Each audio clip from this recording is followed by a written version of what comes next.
Boom. Because Karen Ma was our maps coach that was going to be here tonight. So I literally raced home, got things set up, and jumped on here. So I'm a little discombobulated myself. So I almost forgot to record like I did one time before when I had taught the West Coast.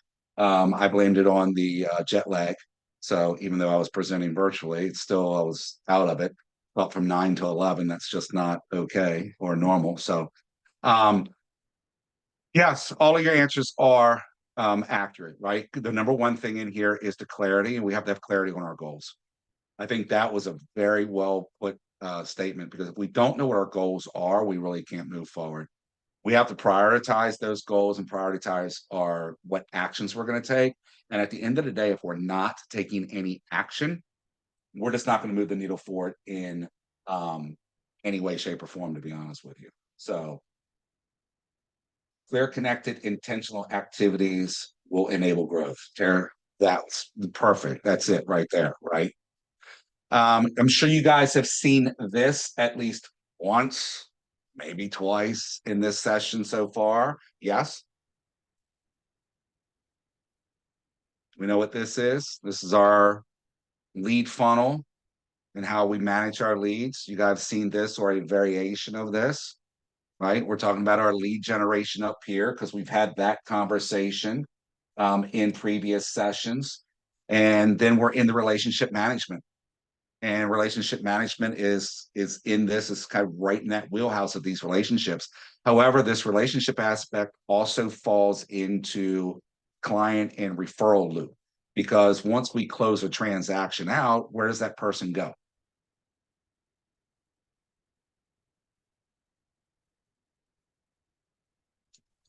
They go back into the loop and are not, I don't want to use the word label, but they're now listed for future Correct. opportunities.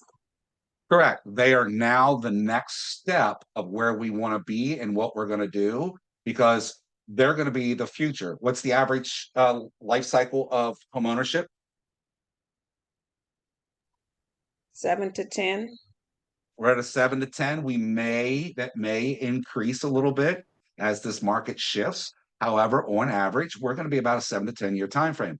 Now, also, don't leave out 1 year people. We have stuff going on right now. I think I shared with you all when I talked one time. I have clients right now that we're selling as a short sale, and it's been less than 2 years. I have another agent that just presented on a call. What was that? Monday or Friday? Friday, maybe I think it was Monday or Friday. On a call that I get on, and she had shared about door knocking and her experiences in door knocking. And one story was that she met a gentleman, and he's like, "We're not moving. We're dying here. We just moved here. We ain't even been here a year yet." And she's like, "That's great. I'm still going to door knock you on a regular basis." And she did every couple months. She door knocked, and it was like the third or fourth time that she door knocked on that house. He went, "You're never going to believe this. My wife just got relocated in her job. We need to sell." So that without having that door knocking and doing that activity, knowing that person's uh, position, we'll say, you could walk away from that and be like, "I'm not going to do this," and not talk to that person. They said they're here for life. Well, guess what? They're not there for life because life events happen on a regular basis, right? So, um, leads versus contacts. What's a lead versus a contact?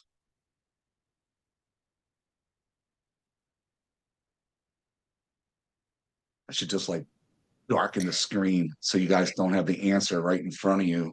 I don't want you to cheat or anything on the test today. Carolyn, I A appreciate you lead, laughing at me. a lead is somebody that you haven't, or you've only had one conversation with. Once it becomes a two-way conversation, that's when it becomes a contact. There you go. It's not like the answer wasn't on the screen. This isn't a trick question. Yeah, leads are the people we talk to on a regular basis. These are the people we want to go out. Here's the key thing. What's a sure way to ensure that a lead has a better chance of becoming a contact? What's the one thing we have to do in our lead generation?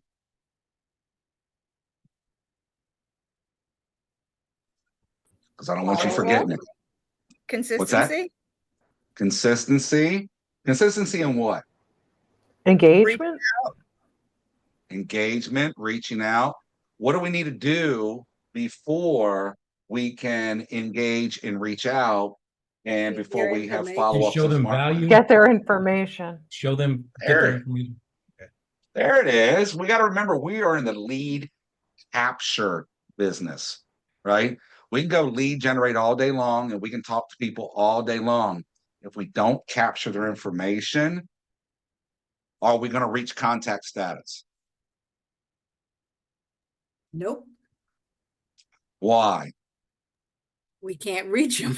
I just wanted to repeat it. That's it. Thank you, Glenn.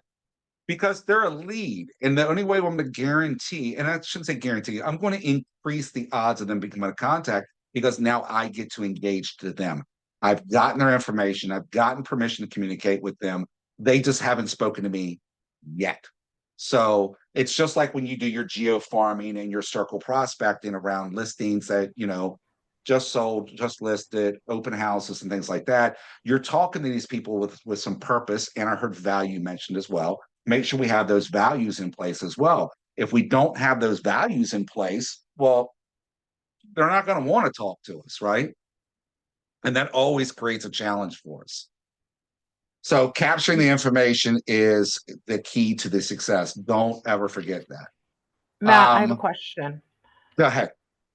Do you yourself or anybody on here have any like tips or things that's worked when you're door knocking to get their information? Because sometimes they're like, they think you're just trying to sell them something, or just curious.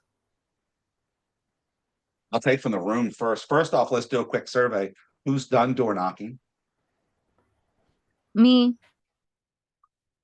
Okay. Yeah. How successful has it been? For the me's, or at least one of the me's, how has your success or experience been in your door knocking? Somebody want to share? Personally in mine, people have been pretty friendly. They've been like susceptible to me speaking. If they don't want to talk, they usually like don't answer the door.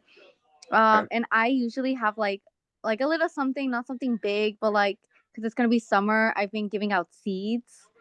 So if they answer the door, it's like the seed with my business card, not stapled, but just like taped to the seed packet. And then I explain like that I'm a real estate agent in the area. And I also let them know, I'm just popping by, also like to give them seeds to get their home ready. And then I ask like, are you, if you're ever looking to buy or sell, I'm here. And then I ask them for their phone number. And then if they say no, then just their email. But if they say yes to the phone number, then I go ahead and ask for the email. So it's been nice. I think having like a little something like eases attention, and it like makes them smile instead of me just like showing up with like nothing. That's value, something that you can get. I'm trying to do something that's not playing nice with me right now. Hold on, I think I know why. Because I know exactly why. I want to answer your question for you in a very I'm just trying to be all dramatic and all that. It just didn't work. So now I got to try and do it another way. There we go. Who else has got one a story about their door knocking? Because door knocking is, let's just say, amazing to start with. Believe it or I've not. only done it once, and it wasn't near as intimidating as I thought it would be. We did it the Saturday before one of our other agents had an open house. We door knocked the neighborhood with our little trifold pamphlet. Let them know that there was an open house coming, and if they knew anybody or seen any of the extra traffic, that's what it was about. And then of course we led into, if you know anybody looking to buy or sell, our trifold has a QR code on it that you can scan, and it'll bring them to a website to get the current market value of their home. So we bring them knowledge. I like it. So the question was, and I'm going to go back to the question: what talk track, what conversations are you using to capture people's information when you're door knocking?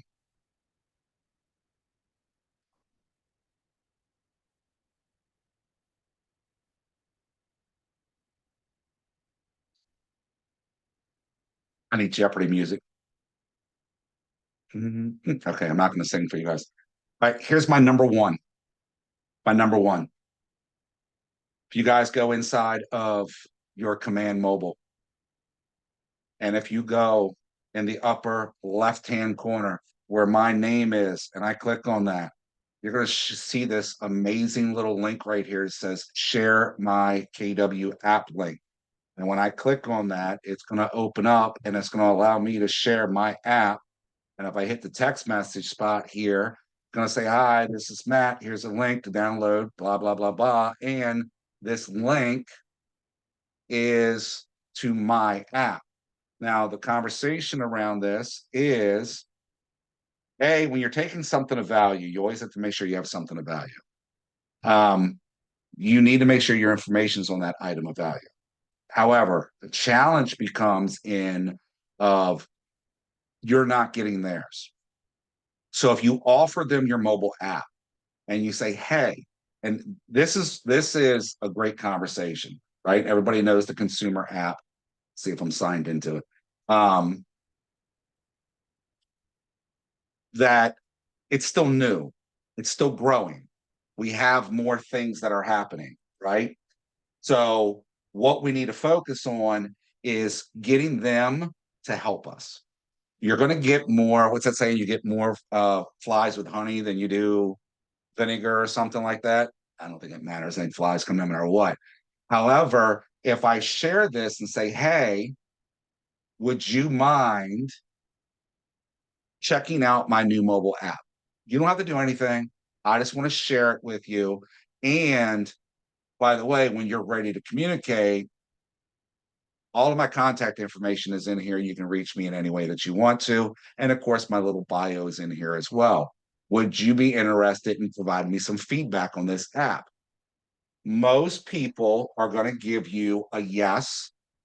Others are going to give you a no. I'd say 50%. Keep in mind, it's how you present it that's going to get you the yes or no. And when they go, yeah, I guess, well, great.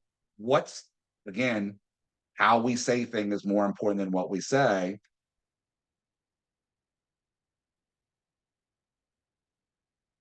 What's the best number I can text this app to you at? What you say and how you say it is more important than, I'm sorry, what you say is more important than what. Try that again. How you say it's more important than what you say. What you say is still important, yet I can say the same thing in 3 or 4 different ways, and somebody's going to like it, hate it, and love it. It depends on how I say it. So my one way to get information from them is right here. Because I'm giving them something. You can't get anything unless you give something, right? That's the goal behind it. Get when I give, so I'm going to give them something. A flyer, a piece of paper, that doesn't always work because where's that going to end up? File 13. Trash. That's it. Love it. File 13. I haven't heard that saying in a while.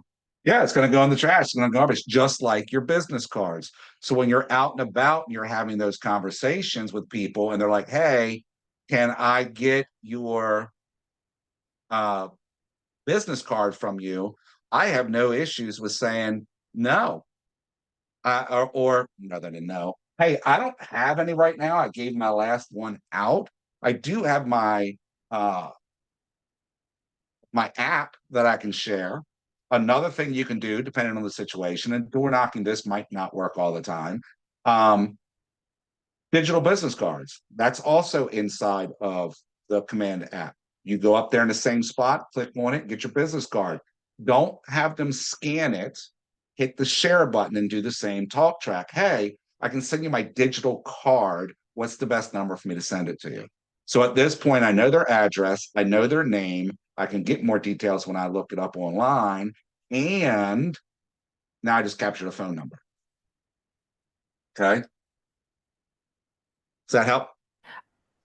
Yeah, I mean, And I guess you could even say when they ask you for your card and be like, I have something even better than that. I have a code that you can, I can share with you. This way you 100%. don't have And to lose my card or file it somewhere or file it in, would you say file 13? yep, file 13, right? The trash Yeah. can. That's where it goes. 90 some percent go, right? So using a digital platform to do that, it's gonna give you a lot more flexibility, and you'll probably get more take rate. And at the very least, you're gonna be able to get it from them. Now, here's your one thing I want you to stay focused on. I'm missing out on something right now, guys. Give me a sec. I volunteered to fill in today before I thought things through, and I have a lead generation thing going on right now with my business partner, and my phone is blowing up with leads right now. It's a bad thing to have happen. You don't want that in any way, shape, or form. When you're sitting here. Anyways, where were we? Business cards. So what I said, Jerry Lynn, help me out. I just forgot where we were, because that just blew my mind away. I didn't expect it to get that busy that fast. No, I just said about how if they ask you for your business card, I would say, well, I have something even better. Yes. If you give me your number, I'll share it with you digitally. This way you don't have to, worry about tossing my business card. It's just going to end up. And remember, you can always use the aspect of. Dolly, tell me more. Can I walk through what real quick? I just saw what did I say? What you want me to walk through? I just saw it in the chat. Don't be afraid to say the app is new. People like new things, right? We're developing something for the consumer that is shopping for a home. And what I'd really love to get is feedback from an actual consumer like you. I'm an agent. I know how this stuff works. I'm okay with bugs. I'm okay. Like, I get it. You're somebody who doesn't know my app from anything. And do you mind if I ask? You probably have Zillow or Realtor.com or Redfin on your phone. Is that fair to say? Why would that be a good question to ask them? Because you're kind of finding out if they are look around, like they like to look around. If they're looking, they're on those apps, right? So what do you think of their app?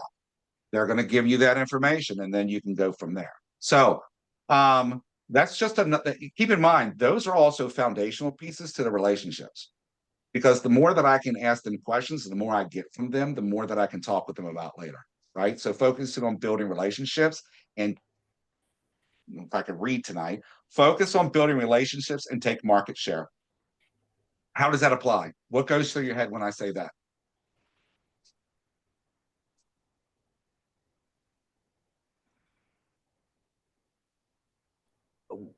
Like personally? Yeah. Well, Well, there's like my head when I say that. I'm asking you. Yeah, when you're saying taking market share, I know the other realtors in our area, and I want to, and I see their signs, and I want them to be my signs. Right. How are you going to get them to be your sign? By probably door knocking and hitting the neighborhoods, and because they may not be doing that because I think they're very well established and they have their connections and might be a little bit complacent. I like that answer, right? We kind of get comfortable and we forget to do the little things. If there's anything I can give you all as a main takeaway, just one of the multiples you guys are getting in here, get comfortable with being uncomfortable. There's no growth unless you're uncomfortable. Okay. Who's ever run a marathon? It's okay. I'm not a runner. I'm not going to even pretend like I am. Okay. I run like a turkey trot. Okay. Yeah. I haven't even done that. Okay. You're lucky I run after the dog when it gets out. But they mean that much to me. Yet the concept still is the fact that I'm not going to run that marathon unless I practice. Right. This is a marathon. This entire game is a marathon. And the only way to continue to run the marathons is to continue doing the practicing. Okay. That's the big thing for that. My AirPods died. Hold on.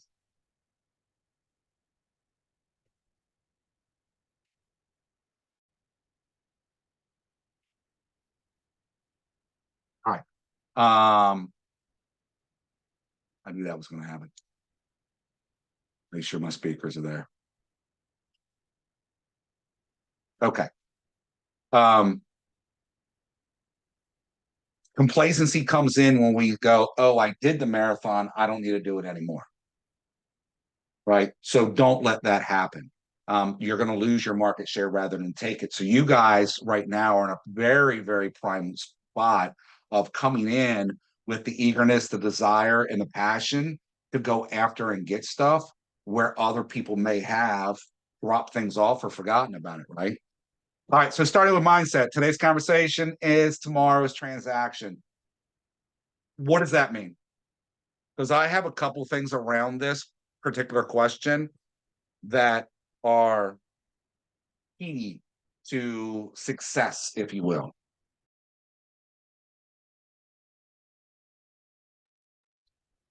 Means you have to be doing the work on the front end.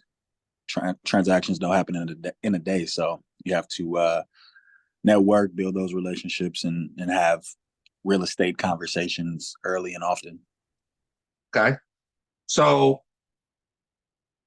what I'm having somebody's conversation today is where my transactions come in tomorrow. I mean, it's kind of simple, and Alex, I appreciate it because that's another way of saying it. It's nurturing it and keeping the conversations going so that we can enjoy the fruits of the labor later type situation. Once you meet your new contacts, right? Oops, sorry. Gonna be clicking stuff before I should be clicking stuff. Once you meet your new contacts, you either do business with them immediately or you don't. Either way, once you meet them, you put them in your database and stay in touch with them forever. This is the key factor on this. It's the forever part. It's about making sure that we're communicating with people every day. Well, maybe not every day, that's a little much, but consistently and continuously. You guys went over smart plans in one of your classes, yes? Yes. Oh, Yeah. Tara, you said on the whole app topic, part of the spin could be that my app is better than Zillow. Don't say that. I'm just going to don't say that. They might like it better. I don't know, but I wouldn't commit that strong. We're still building it. It's getting there. It's getting there. What you're going to run into a problem with that is if it's not better, then you're going to lose. What's the word I'm looking for? You're going to lose reputation, right? You're not going to be trustworthy at that point. I would just use more of we are in competition with Zillow, Realtor.com, Redfin. We're all in competition. I think that's a transparency spot. And mention, yet we want to be better than them. And we can achieve that with feedback from people like you. Yeah, and what I was really more leaning toward is with those, it's just the functionality of an app. With ours, there's somebody that's connected who really wants to serve them on the other side of it. If you say that, then yes. On Yeah, the surface but I of your get what you're statement, the saying. way yeah, no, that's good. That's good. What she's talking about, guys, if you're not following along, is every app out there, including ours, does the same thing. They all search, they all filter, they do everything. What ours does, it keeps us in front of them all the time. With Realtor.com, with Zillow, and with Redfin, when you want to talk to an agent, it goes anywhere. You have no idea who you're going to get. I don't know if I used it with this group. I do it a lot when I'm teaching classes. Is that wouldn't you like to have your conversation one time? And what I mean by that is, as a seller or as a buyer, you have a story to tell. Your story is why you're moving, how much money you're willing to spend, where you're going to, what's important about selling, you loving your home versus you falling out of love with your home so you can go buy a new home, a buyer, what your financials like, what your credit like. How many people are you comfortable telling that story to? And asking a question like that of nearly anybody in the real estate industry, I'll ask you guys, if you're looking for somebody and you're meeting a different agent every other day because you click on a button, how many times are you going to tell your story before you're tired of telling your story and you stop telling the whole story and now you're just telling enough to get through it so you can go see that house or have this conversation?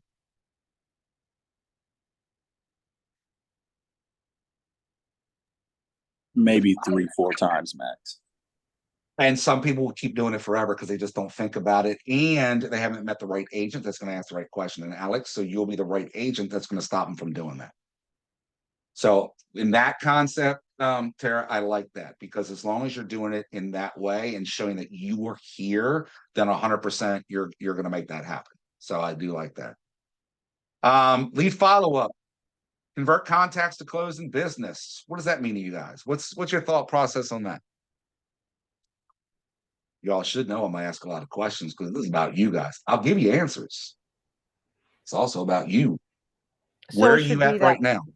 your contacts when they want to buy or sell, or they know someone that wants to buy or sell, they have you as top of mind. There it is. That's it. The relationship is based on, or the transaction's based on a relationship, and that we're top of mind. On average, I asked earlier, and I don't think anybody actually spoke up or nothing went in the chat. You guys talked smart plans already, right? We talked about what that means and lead follow with smart plans. Yes? No? Yes. Okay. Command transfer. Touch campaigns, 36 touch, etc. We've had those conversations.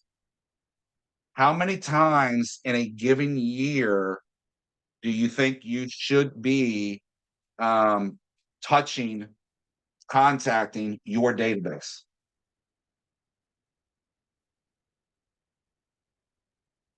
How many times in a given year? At least 4. At least 4 times? Okay, Michael says 4 times. Anna says 4 times. Jamal says every quarter. It's 4 times. I'd say What else? once a month. Once a month, so we're at 12. Do I hear more? I see a 32. Do I hear more? I believe is the 19 touch campaign. Tara, that doesn't count. You can't just say more. That don't count. I'm looking for a number. That's not fair. Tanisha, what you say? I'm sorry. They said the 19 touch campaign, the 19 touch, that's what it's called. So 19 to convert, right? So you meet somebody, you're going to have a smart plan or a follow-up process that doesn't always have to be email, nor should it only be email. You're going to have a 19 touch campaign to convert your leads to contacts and that contact into business potentially. Now, granted, depending on their time frame. So converting your contacts to business, that is where that comes from. Correct. 36. Angela's got 36, 8 by 8. Those are where you're at. Here's the funny thing. We are beyond, just so you know, we are beyond 36 touches. We have agents, large teams, small teams, etc., that are running touch campaigns and they're touching their databases over 100 times a year. Now, when I say touching them, what comes to your mind? What kind of contact are they making to their database? What goes through your mind with that? Either an email or a phone call or a text message. Or Okay, even like cards in the mail or pies for Thanksgiving. Okay. Personal contact as well. Like that. Personal like contact. Maybe a coffee. Okay. Now, I got a database of 5,000 people, Kevin. I don't think I'm Well, taking you're gonna be buying a 5,000 lot of people to coffee. coffee. I'm not taking 5,000 people to coffee, Kevin. It's not happening. However, I do have a strong VIP database. So that VIP database, that's correct. Social media campaigns as well. Make sure you're on your social media to touch these people. However, I do have a VIP group. My VIP group may only be 20 people. It could be 30, it could be 100. I have that core advocate of people, my immediate family and friends that provide me business, my past clients or other relationships that provide me business and support my business. Yes, I'm going to take them to coffee. Yes, I'm going to take them to lunch or dinner or cocktails or whatever I need to keep them happy and keep them in play so that I remain top of mind, like we just said on here, right? So I hit my thing. The whole goal is that. So real estate mindshare positioning, number of agents interviewed before choosing an agent. These numbers have shifted. This hasn't been updated, but on average, sellers they're actually closer to 80% now, I think, for both of these numbers. As far as when somebody chooses their agent, it's closer to 80% they interview one agent. If they're interviewing two, then they're doing well. If they are interviewing more than two, I would almost say that they're really on top of their mind. You did the math, 13.7 people a day for coffee. Listen. All right, first off, I'm impressed that you actually went and did the math. I'm also a little nervous that you went and did the math. Don't you have something better to do? No, I'm kidding. It's a lot. I don't drink that much coffee anymore. I used to. I would do that in a heartbeat a couple years ago. So being that first person that they come across is our number one priority and about staying top of mind. Leveraging mind share for referral business. What does that mean? Well, I had the real estate person I purchased my home from, and he does not work for KW. And then I asked him for advice or whatever, and he said, "You always just got to make sure." He's like, "Not that you're walking around like a salesman, but that everybody knows you're a real estate agent. So when they're ready, they know." Have I shared the invisible agent philosophy with you guys yet? About No. not being an invisible agent? I Does feel everybody like I have a name kind of am tag? right now. Does everybody have a name tag? Wear it everywhere you go. Obviously, you have another job. You can't do that if that's the situation. That'd be weird. I mean, unless your company's okay with it. I have a young lady right now that my business partner and I are mentoring. She just had her first listing appointment. They signed the listing agreement and the buyer agreement. She's working on buying as well. And they had the meeting with the buyer today. So we're like super excited for her on that. She has a sign up. She works at the gym. She works the front desk at the gym. Her boss does lending, if I remember correctly. So he's got a sign too. He let her put a sign up at her job. I know not everybody can do that. And you can still have a sign everywhere else you go. Popular things about leveraging your mind share, A, is making sure everybody you know is talking about you. And then also making sure that you're putting enough real estate on your social media that the people that do know you, they still have you top of mind so that when they're talking to their friends and family, that they go and mention you as well.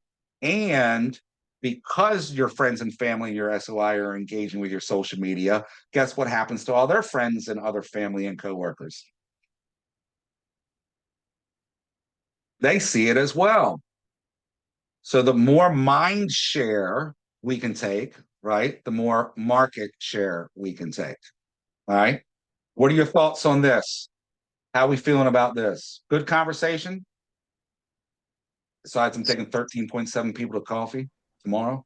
Yes. And no days off. You have to do it on Christmas and Thanksgiving. Every single day. The number is actually hold on, I'm going to give you a real number of what's in my database, just so you know. Then you can adjust accordingly. Yeah, give me your answer though, your thoughts. No, this is really good. Information, very helpful. Yeah. Can I put a sign outside my own home? I get a lot of traffic on my street. Depending on the rules and things like that, I'm sure you probably could. It's what's the sign gonna say? You wouldn't want it Yeah. to be misleading in a way that Yeah. you are leading somebody to believe that you're selling your house. No. You could just put, the best realtor in the area lives here or something like that. Like, I'm sure. So talk to your office and your leadership and find out what the rules are in your area. There's all kinds of options out there. 5,585. I think I just crossed 20 people a day. No. I have a question. So, speaking of rules, I know that if someone is working with a realtor, we typically cannot prospect them. We cannot prospect Right. them for business. I've had through different instances people come to me and say, "Oh, well, I am working with someone, but give me your information." I say, "Well, if you're working with someone, I do not want to um, cause any issues between you and the person that you are contracted with to do business with. I'll give them a link to look at different listings through the KW app, but I won't give them my information in particular, just because I don't want them to mistakenly say something that could get me in trouble." So it's a lot of realtors in our area. I'm in Louisiana, by the way. I'm in Baton Rouge, Louisiana area. Okay. It's a lot of realtors in our area, and a lot of people are loyal to certain realtors. And then some just want to just try to test the waters and see what they can find out. I just try to heed on the side of caution. I don't know if I need to share my business with everyone, in other words. All right. So I'm going to take a very cautious approach in this answer.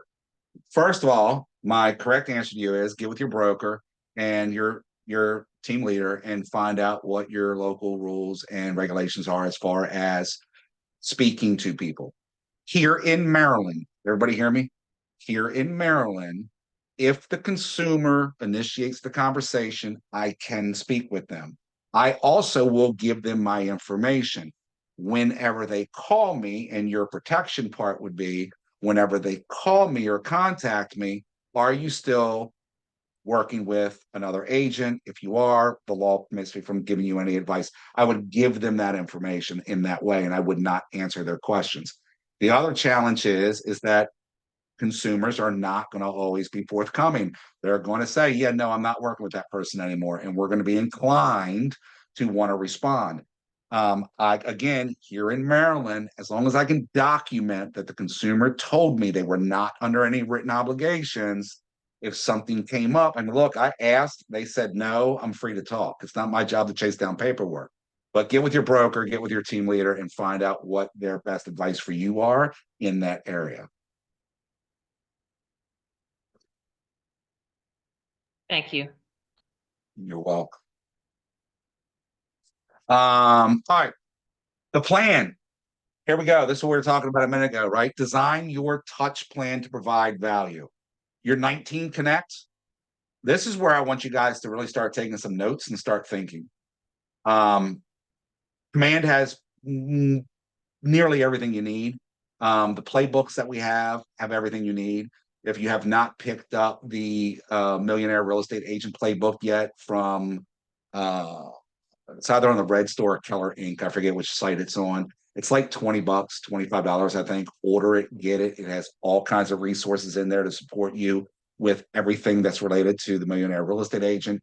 And inside of the MREA, there are these 19 to connect, 36 to convert plans. The playbooks show you actually how to run them and actually how to do it. So the concept on the 19 Connect is when you meet somebody, you want to actually be able to get them into a contact status and hopefully get them to the point of an appointment. Your 36 touch this is your yearly follow-up. This is you just talking to people on a regular basis. But again, we are well beyond 36 touches. So how many people feel, because I will have this conversation real quick. Matter of fact, I'm going to do this real quick because I want to make this a good conversation with you guys. So I'm actually going to give her that screen share. Your touches in order to create and maintain that relationship. I heard emails, I heard text messages, I heard phone calls. Kevin said in person. Let's mastermind real quick. You guys take some notes because you might hear something you didn't think of. What are ways that you can touch your database and your leads to stay top of mind? What are the different ways you can do that? They can be very micro, like you can get really detailed in the thought, or it can be a very broad aspect that we can dig in and make it even, more purposeful or more micro if need be. So give me spitball some ideas, write some stuff down, take like 2 minutes or so to think and make some notes. And then I want to have a quick little mastermind around what these are, because the reason is the mindset around touching people in your database as often as we need to, not even should to, we need to make sure that we have the mind share, that we're thought of first. You'll be surprised, and many of you here probably already feel it. You want me to do what 36 times a year? These people do not want to hear from me 36 times a year, right? Who's feeling that right now, just thinking about that? Adrian, I see you smiling. Yep, see? By the way, Me. those that got your camera on, I appreciate you, because it helps me interact with you, because I know if you're paying attention or not and not sleeping or something, but that's my job. Take a couple minutes, write some things down. You can throw them in the chat if you want to. I'm going to watch that as well on one of my 15 screens. Us geeky tech people are.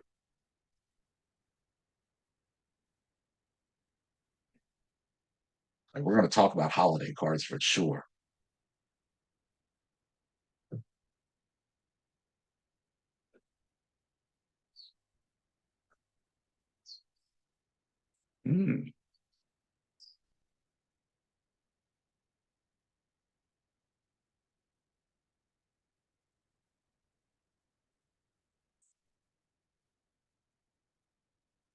Maria, is that one thought or 3 thoughts with no punctuation? Can you hear me or no? I can. Can you? I can. Oh, super. Yeah, what I meant, it was one thought. Like seasonally, like here in Chicago, for example, you can get in touch with them. Like, do you need like maybe, alarm takers or, snow removal services, stuff like that, just to get in touch with them, show them that you care. And that way you can also, refer another business to them. Okay. That's what I thought you were going for. I just want to make sure. I appreciate it. So my mic is working actually after all. Look, see? I appreciate it. All right, who's got something else? I see 1 or 2 in the chat I definitely want to hit on. Who's got something? Who wants to share what they got? Who wrote something down? I've got something. I've Okay. sent out magnets with festival dates on it. Okay. Magnets in the mail to your database. That's one. What else? The social media interactions. All right. Social media interactions. You guys should be doing that already with your 1051, right? Making sure you guys are doing those activities through here. So we just got social media. We got seasonal stuff for house maintenance and stuff. And we have magnets. Rosalia? That thank you card after you get that two-way conversation. Personal note card, a thank you card. All right. One way to touch on your whole entire, can you guys hear me? Yep, good. Okay, sweet. One way to touch on your whole entire database is to send out like a monthly newsletter. One of the top 1% realtors that I shadowed for a few months subscribed to a marketing company that would create a digital and snail mail newsletter, and it would talk about market updates, what she recently sold, what she currently had listed. If you're not that busy, you can always talk about what the market is doing, what your neighborhood is doing, where you'd like to service is going, or even any listings that your brokerage may have. It was something that she, like I said, subscribed to a marketing company and it got her so many leads without even blinking an eye. Okay. I think you could do a lot of those through command too, right? A lot think of that so. Your stuff through newsletter, command. your newsletter you can send out. Now here's the challenge. And what Rosalie's talking about is she did a snail mail to where it was a printed newsletter that went out to residents. So they were hitting people that they hadn't even met yet. Through command, your newsletter is going to go out to the people in your database you already met, which you should be doing anyways, right? A digital email or digital newsletter needs to be going out every single month. Who has a newsletter or at least understands the concept behind the newsletter now? Like you guys are already working on doing, like you're about to implement it, you thought about implementing it. Okay. The rest of you are like, Matt, I got no idea what a newsletter is. All right. Get the newsletter playbook. It's in Connect. Promise you, go get it. It will help you get a newsletter. A newsletter is 1 touch a month. There's 12 touches right there. That's 12. That's easy. All you got to do is every month sit down and add new content to it and put it out every month. And by the way, folks, keep in mind, it doesn't always have to be about real estate. That's what I was going to say. My coach was like, you could put what's the top best 5 restaurants in town. And she said, people love lists and things like that. What's going on in the school community, highlight something good there. What's more value to the regular consumer, your market stats and your success story about how many homes you sold, or something that's important to them? Something that's important to them. Or that if they're not currently looking, you're still entertaining them. They're like, oh, it's interesting. That's it. Right. So think about that. All right. So what else we got? I saw in the comments, because I want to talk about this real quick. I saw handwritten note cards. I saw pop buys with gifts. Now your pop buys aren't going to be to your entire database. It's going to be your VIPs. Again, cost versus reward. Also with the snail mail, the paper mailed newsletter, as good as it is, I love the idea. What's your cost in your business? Is that in your budget to do that? If it's not, don't do it. Find another way to do it. Now what that can mean is you can print it out at home. Everyone's got a decent printer. If not, use the one at your job, as long as they're not paying for it, I guess, right? I don't know. I didn't say that out loud, did I? And print out some trifolds or something like that, little pamphlets, or even just your letter. Just it doesn't have to be your full newsletter.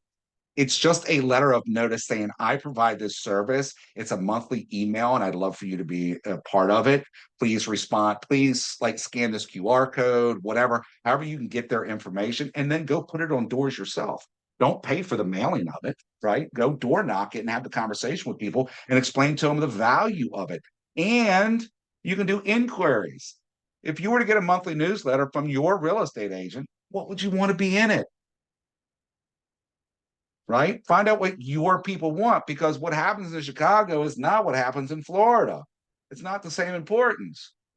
What kind of, just theirs is hurricanes and then yours is snowstorms. It's almost the same, right? So just figure that part out. What else is in here? Mailers, again, mailers, be mindful about the cost. If it's in your budget, great. If not, don't do it. Mailers, paper mail, typically is a 4,001 return, just so you know. And that means 4,000 pieces of mail for one piece of business. Holiday cards. That was the first one I said I want to chat about. How do we feel about holiday cards, and what holiday cards were we going to do?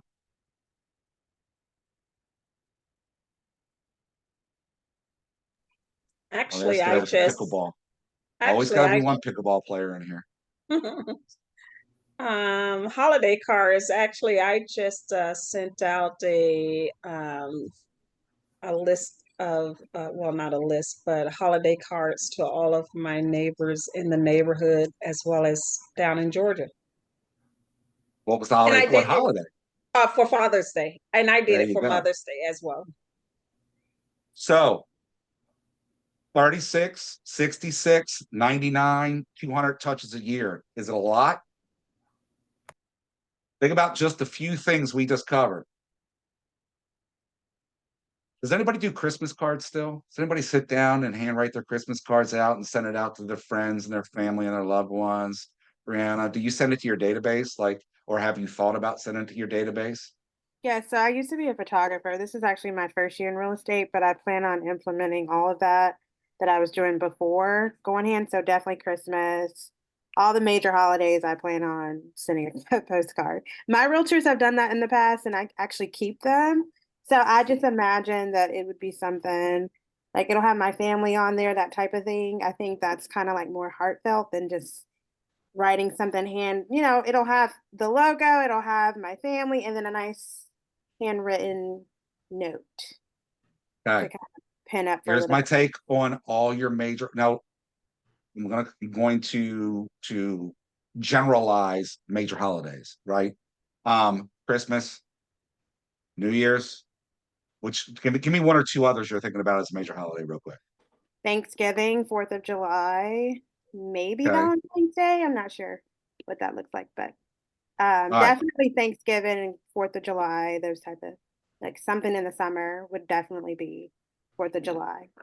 all right, here's my take. Ready? Christmas cards. You ready? Pay close attention, write this down. This is a winning thing. I love Kevin's been kicked back, relaxed. He sat up, he goes, let me make this note. Don't do them. There's your note.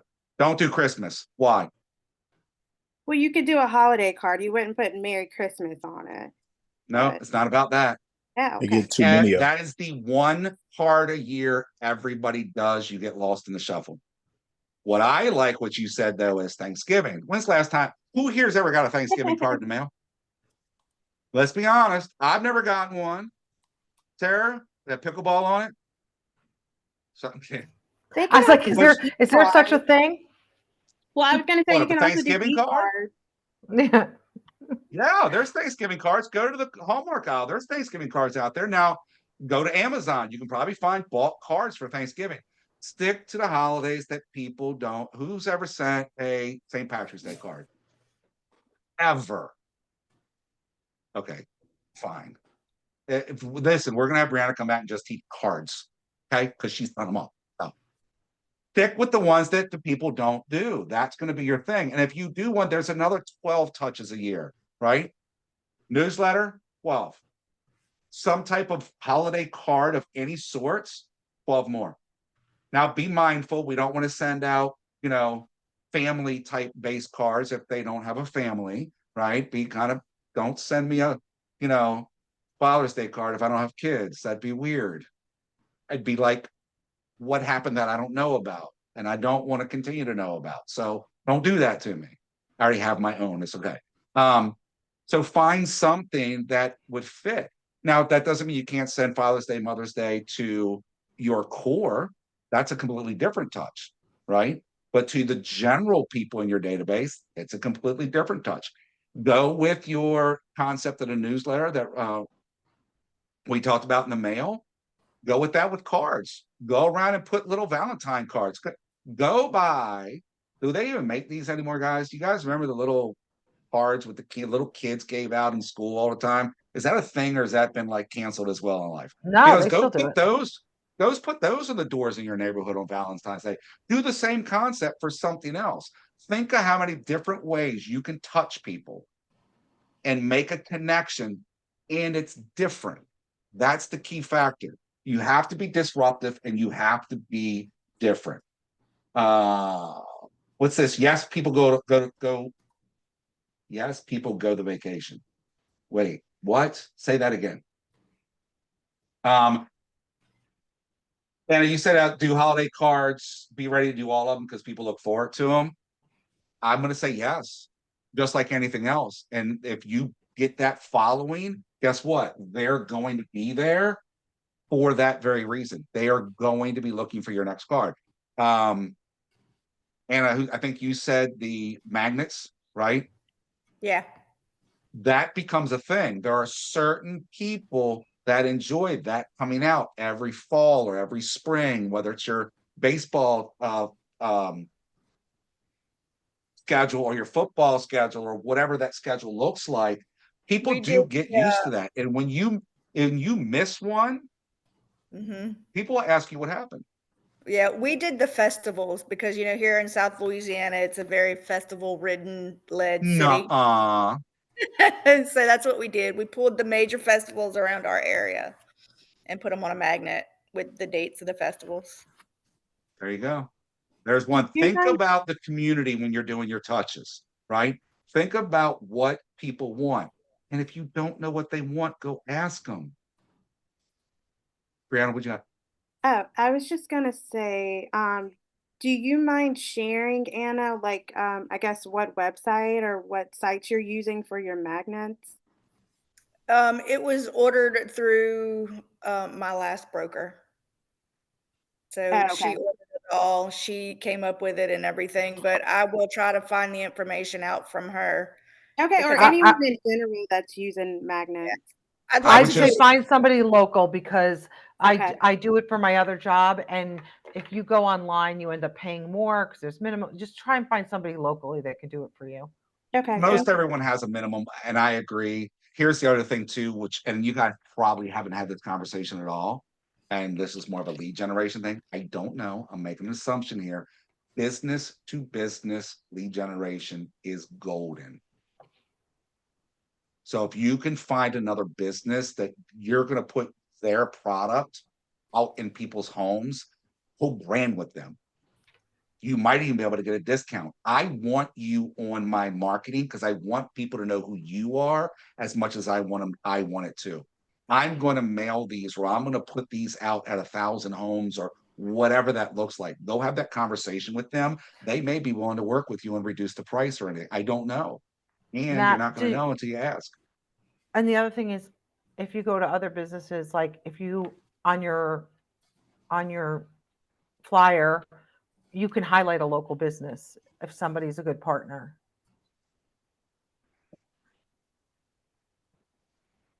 Whoops. Like the woman in my town that owns the local bagel store, she knows everybody, and I'm going to highlight her in my newsletter. And that's the other thing you put inside your newsletters, right? You can put things in such as, hey, here is ABC Bakery, here is ABC Lawn Care, here is whatever that looks like for you to promote a local business. And if you tell that business you're doing it, they might be willing to give something. We did as leadership in our office, we actually, my team leader at the time, actually went and partnered up with a local HVAC, and they offered a 15% discount. And he brought it back to the market center and said, go market this, touch your database.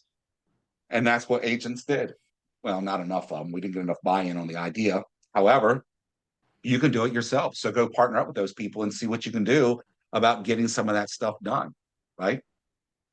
So does having these touch campaigns and being 30, 40, 50, 60 touches a year, does it freak you out?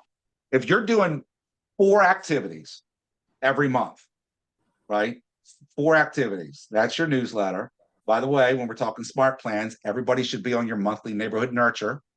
That's a smart plan inside of Command. Have you guys talked about the monthly neighborhood nurture?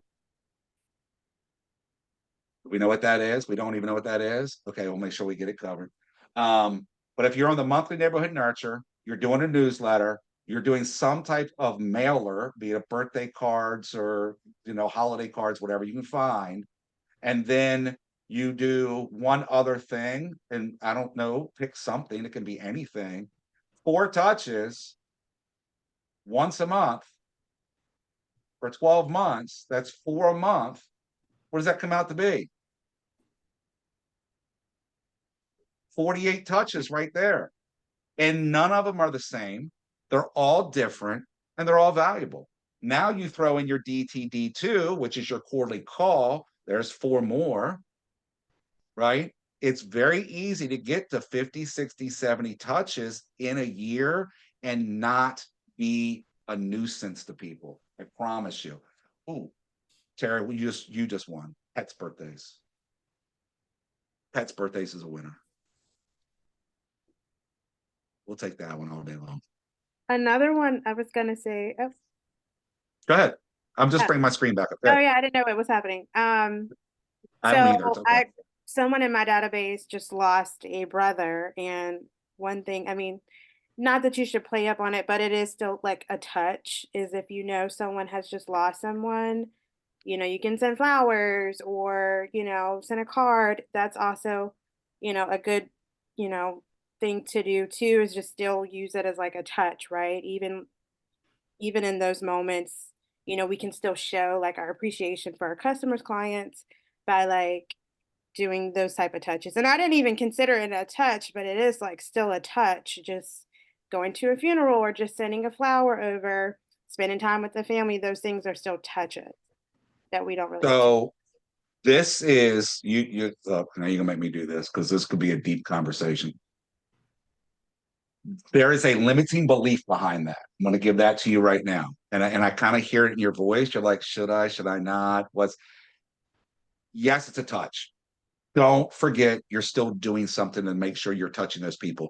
The difference is, are you doing it just to touch them? Or are you doing it because you're coming from true compassion and empathy and all that stuff like that? If you're coming from the right place, 100% I support it. I personally have never thought about that. I've never thought about sending flowers to somebody who has lost somebody, whatever the situation is. Maybe, again, this is where social media comes in, right? Social media comes in. This is where we see our friends and our family that are struggling in some way or had something come up. This is when we send out that get well card, a sympathy card, flowers. If they're in close proximity, maybe you attend those services or something like that. If they're that close to you, now you're not going to do it to your entire database, right? Now you're just getting kind of creepy, but your core people, if they're in close proximity to you, maybe you are the spearheader behind maybe a GoFundMe page. Maybe you're the one taking the lead on a meal train. That whatever the situation is, you want to strengthen relationships, that's where it's at. Do something without wanting something. I was going to say, can you, like, if you weren't the type of person to do that before, don't all of a sudden do it because you think like that's a good PR play or something. Well, I had done mine first, and then my coach was like, well, because I was like, I have to take this week off. I have XYZ to do. And she was like, Brianna, that's still a touch. And I'm like, wow, it is. I sent flowers. I did the meal train because I used to be a military spouse, and I know that that's like gold, when you're like down and out, you want people, like, it's awesome when you have people sending you food. You don't have to worry about, cooking, all the things. And she's like, this is still working, right? You're still touching. This is someone you've worked with before. So that's the only reason why I brought it up, because I did it kind of like after the fact. And she just kind of like encouraged me to like tap in, like, this is also a touch. You're still working. Like, you can still include your business in like your everyday, you know what I mean? So. And look, I'm not going there to talk real estate, right? I'm not. Now, if I'm attending, we're having a little gathering at the house, we're at the services, general conversation comes up, right? General conversation comes up. Oh, well, how do you know such and such? Oh, we did this together. Oh, we did that together. Look, some of these people maybe, oh my God, you know what? I actually sold them their house like 20 years ago, and I've never lost touch with them. They're just such great people. I'm just so shocked at this, whatever. That statement, you're not doing it because you're trying to get business. You're doing it because that's how you know them. Here's the thing. What's one thing that makes somebody buy and sell a home?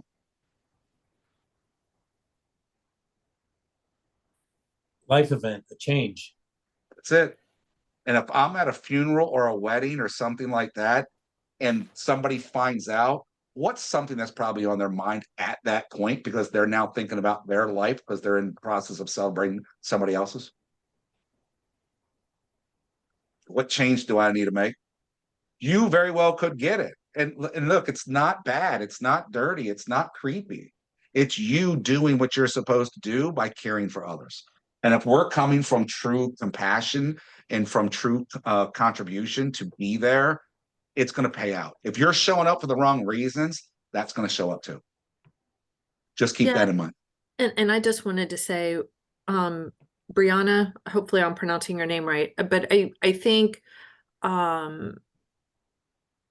what she was doing was coming from a place of being genuine. Like there truly was this relationship. Now, if it's somebody that you had just added to your contacts, from a door knock, and then it's like, oh, why is everybody dressed in black? Well, obviously that's not going to be the time for you to send out a card saying sorry about the death because they don't know you. That's not genuine.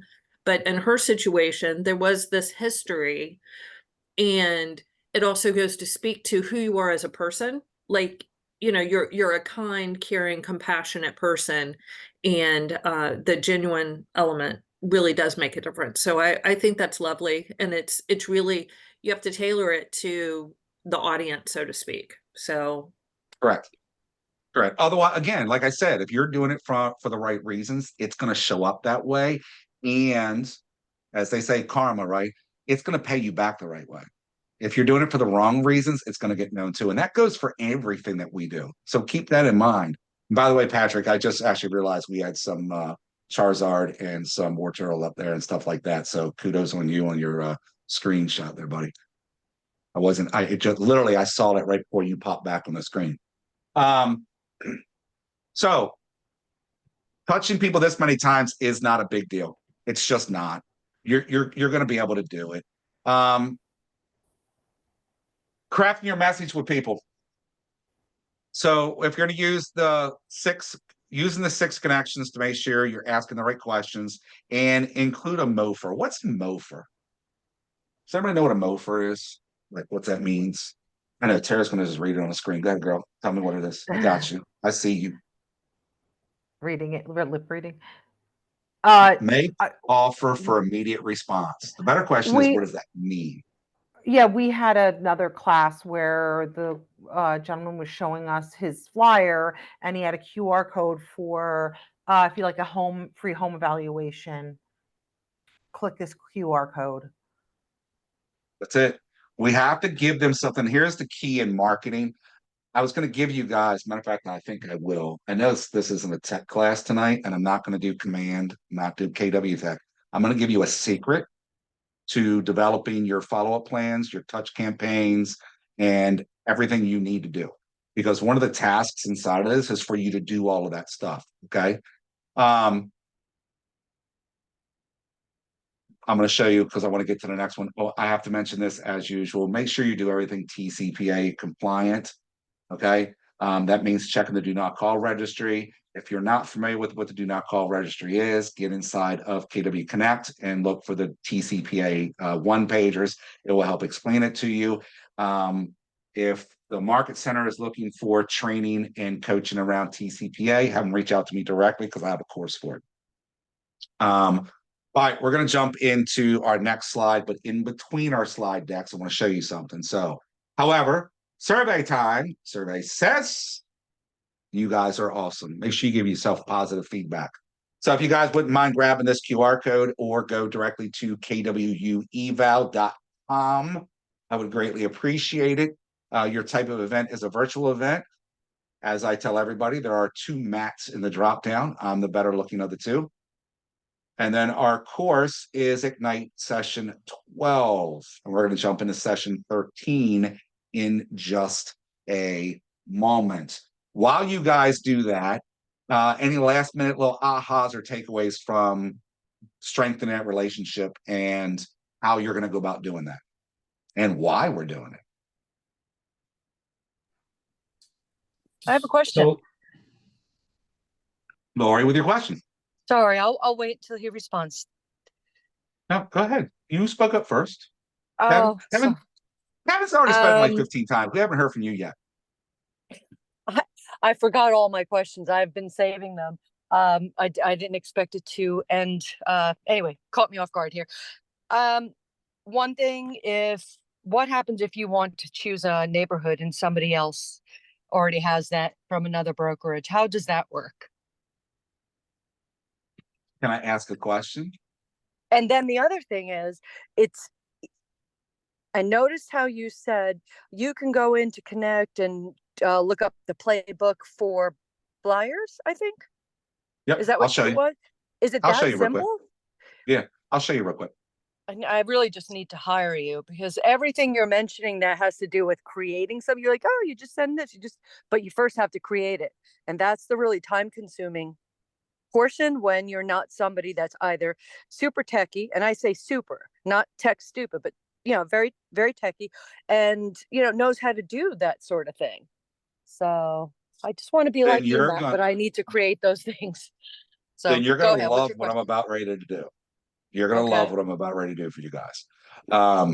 So to go back to your first question about somebody else being in the neighborhood, I want to ask more clarifying question of, well, what do you mean they're already in the neighborhood? Like they already got market share, they're already selling, like their signs are already there, or they're already just marketing the neighborhood? Marketing.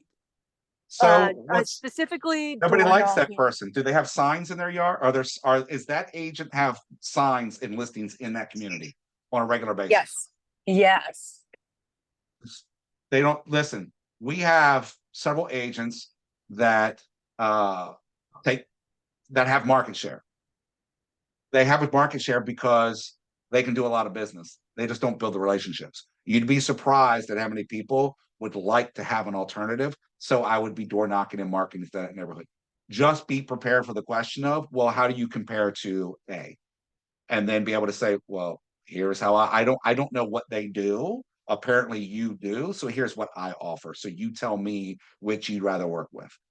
So believe it or not, a lot of your agents that are in those markets that are taking market share, not all of them have the best reputation or best personalities or relationship skills, if you will. I don't know how else to say it. They're just the known name, right? Let me ask you a question. Are you going to buy Walmart brand or Nike? Let me make it more simple. Because this is here we go.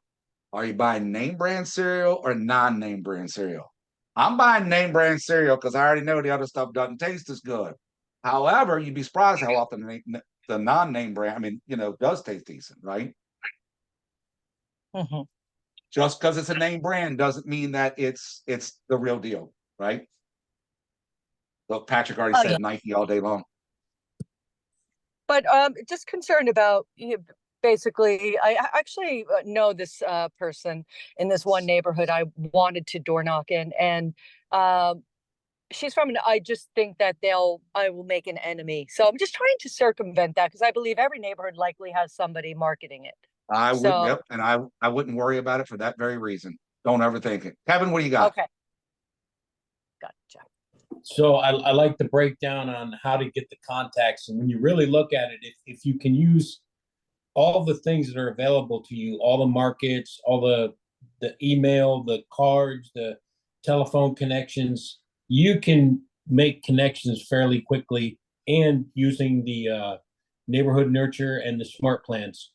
On a side note from that, so my wife is so she's been an agent since 2019, and we're now a husband-wife team. So I've been on with her on occasion, and we like our neighborhood. We go through our neighborhood at least 4 or 5 times a year with different items. There was an agent that lived in the neighborhood as well. The agent had their sign in their window, but they didn't do anything with the neighborhood. So it didn't stop my wife from doing that. She's actually listed 4 homes in the neighborhood in 2 years.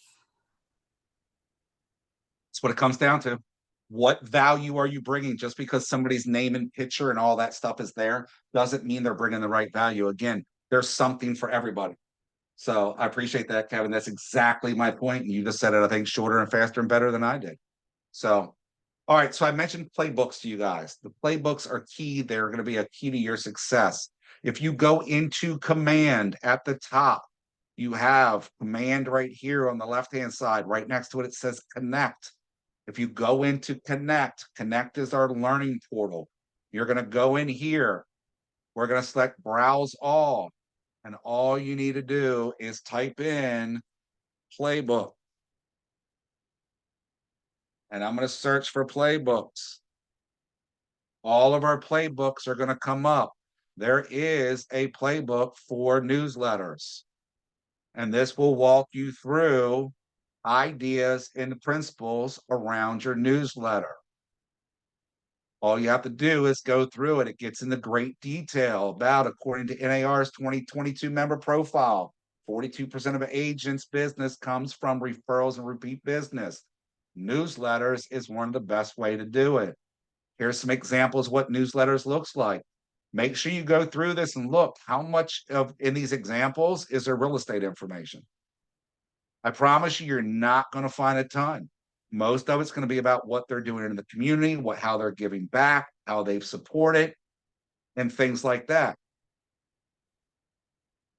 And then when you get towards the end of the playbook, and here's a print one. So we just talked about print, right?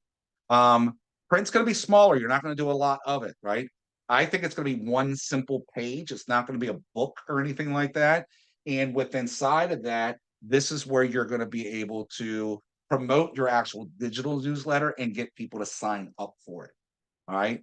And then when you get down through the examples and you learn more about what they are and why they're important, you're going to get into what we call the plays, and the plays show you how to do it. So if I get down to the end of the playbook, I don't want to scroll too fast. And here's some platforms, right? Companies that print, email, print and design, Canva. By the way, video is amazing. I just taught a video class today. I had a whole 3 people in it, and they were like, everybody should have been here for it. So sending bulk emails, that's the first thing you need to know how to do inside of Command, because that's how you're going to send your newsletter out.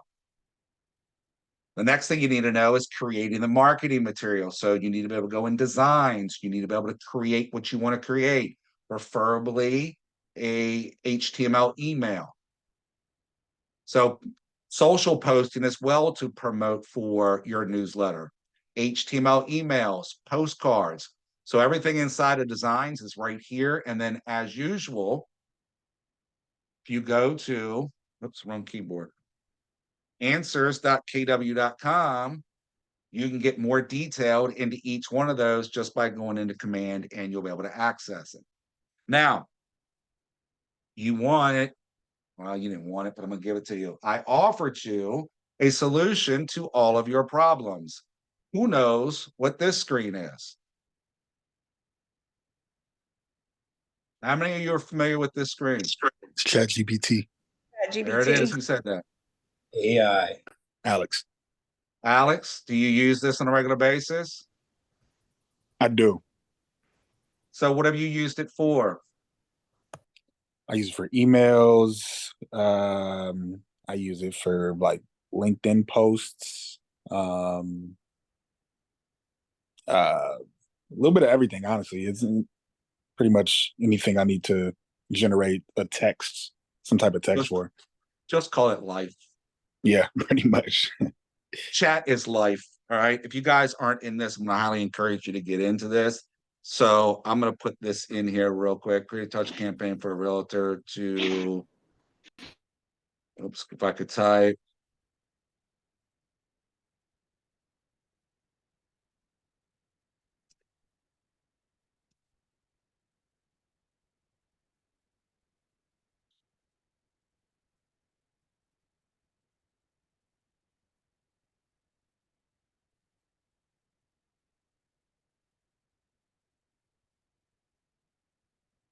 There you go.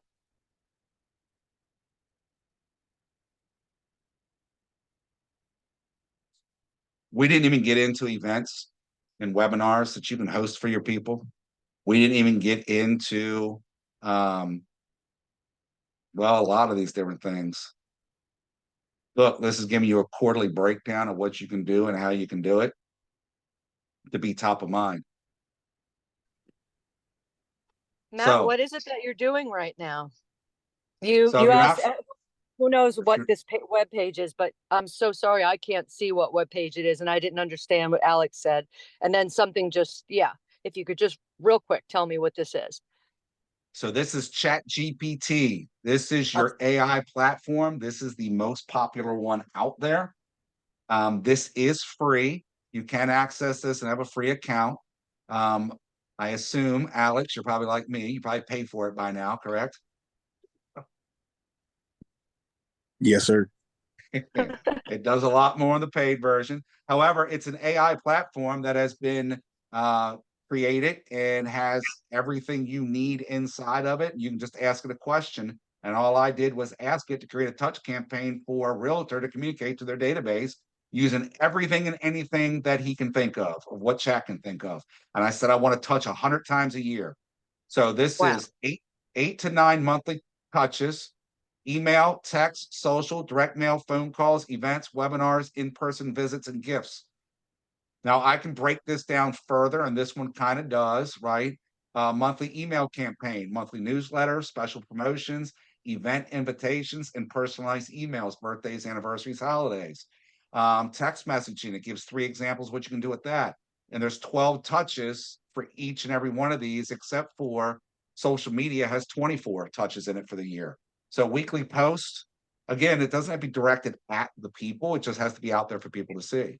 So if you want to actually get in and look at this, so yes, Microsoft has Copilot. Here's your challenge. If you're using it through Edge, it's more of a search-based Copilot more than actually writing. Where chat is actually designed to communicate. I literally can have a conversation with this thing. I can turn the audio on and ask it to do something, and it'll read it back to me, and I can keep going just like I am to you guys right now, just so you know. So I prefer this over the others. It can write articles for you too, or like It'll if write you your put in, newsletters. Yeah, if I yeah. had time to show you what it can do, it's insane what it can do. And the free version works just fine. I'm squirrely and I pay for it, so I get a bunch of the early releases, and it works faster and it has more features on the paid side. And it's only $20 a month. So You can put in like top 10 thing or top 5 things someone should do before they sell their home, and that could go in your newsletter. What you should do Yep. before you sell your house or something like that. It will create everything and anything you need. Now, I will caution you, it is fallible. It can make mistakes, so don't get comfortable with just copying and pasting using whatever it gives you. Make sure that you're validating what's there. We want to make sure we're putting good data in so we get good data out. All right. All right. In our last 30 minutes here, we're going to talk about qualifying potential buyers and sellers. This is actually a very simple subject as far as I'm concerned. First, we got to find our people. We have to know who's motivated and who's not. And we got to have the right mindset. If you notice, everything is there. So what myths do you guys hold about finding buyers and sellers? Like, are they out there? Are they not out there? And what stops you from getting them, or what helps you get them?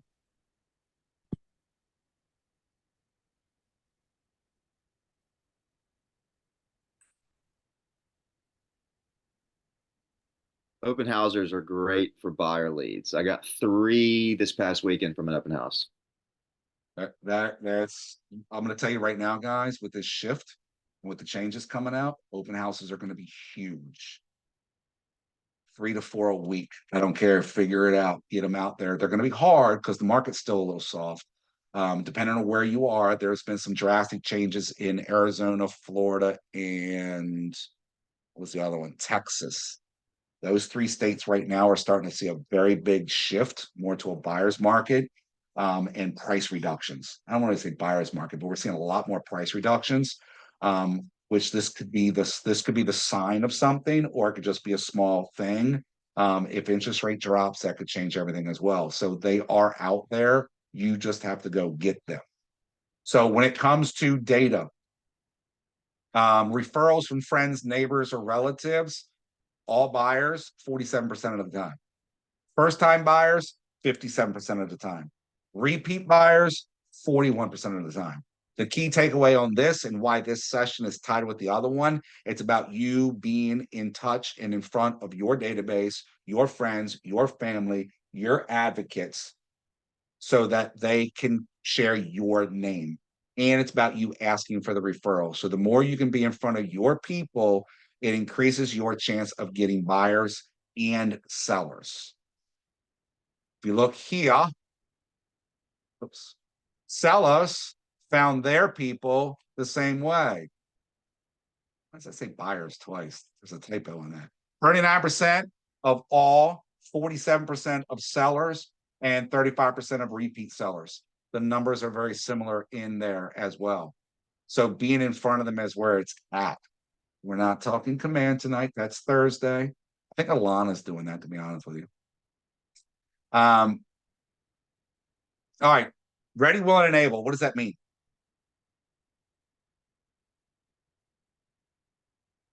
What does that mean to you guys? Oops.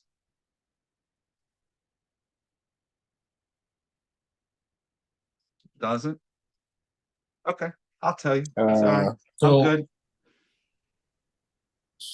I was gonna say, so able, they have the resources, ready, the timing is right, and willing is they do want to do it. And it's not just, so it's not just, it's not just one person. If it's two people or whatever, both people have to be in that state in order to get them to commit to whatever they need to buy, sell, or both.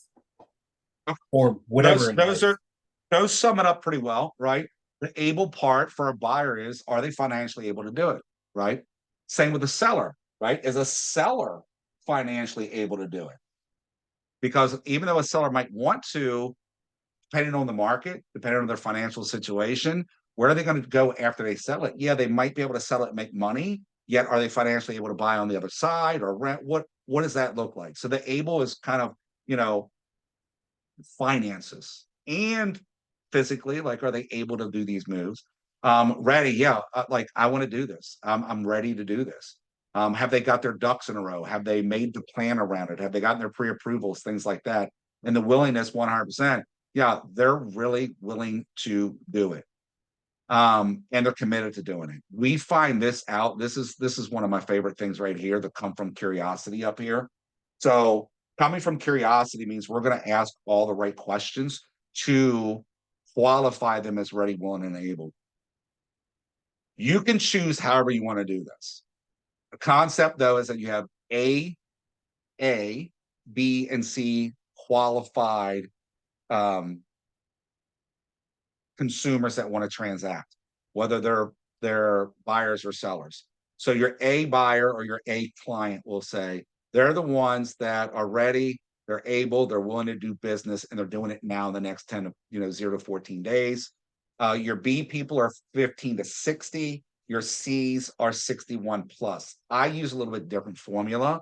I don't really qualify them as A, B, or C, yet the concept is still there. When I'm in command and create opportunities, I have in my my buckets and opportunities, they are 0 to 30, 30 to 60, 60 to 90, and I'm sorry, take that back. I just changed it up. Somebody who's 0 to 3 months, 3 to 6 months, 6 to 12, 12 to 18, and then 18 to 24 are my timeframes that I use.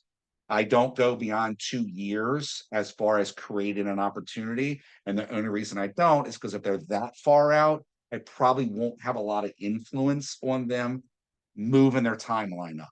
2 years or less, my communications with them, my relationship with them, I have the ability to be ready when something happens, because those timelines can move quickly depending on what's going on. And if I'm not the one talking to them, then I'm going to be the one that's going to miss out on it. So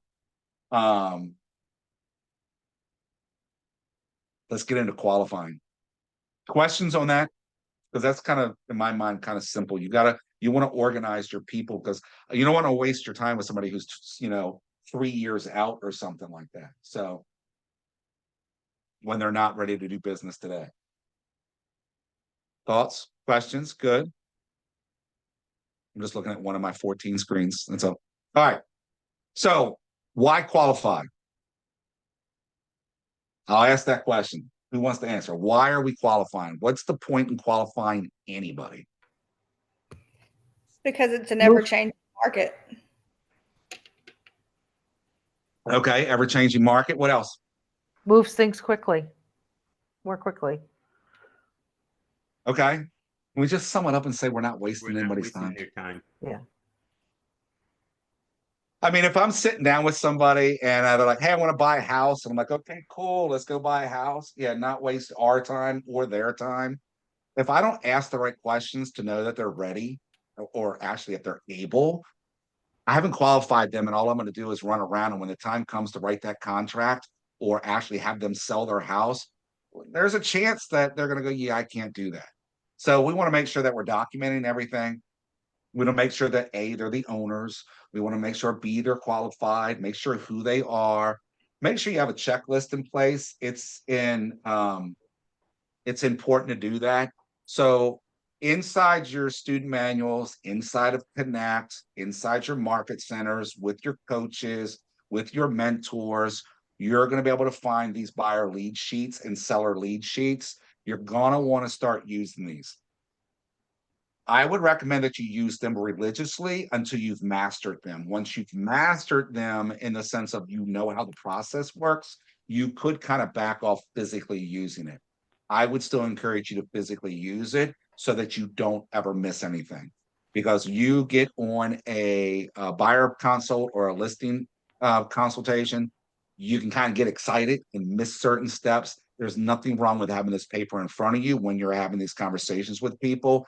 And you can actually say, hey, would you mind filling out the top part of this with this contact information? Lori. Where did you get that from, Matt? So inside of the Ignite student manual, you all should have access to that. It was, if you don't, I can grab it and give it to you in just a I second. actually have given up. I've been scrolling through it, tried to find the page that you were on. So that's the other question. Have you been following that this whole class, or are those your own slides?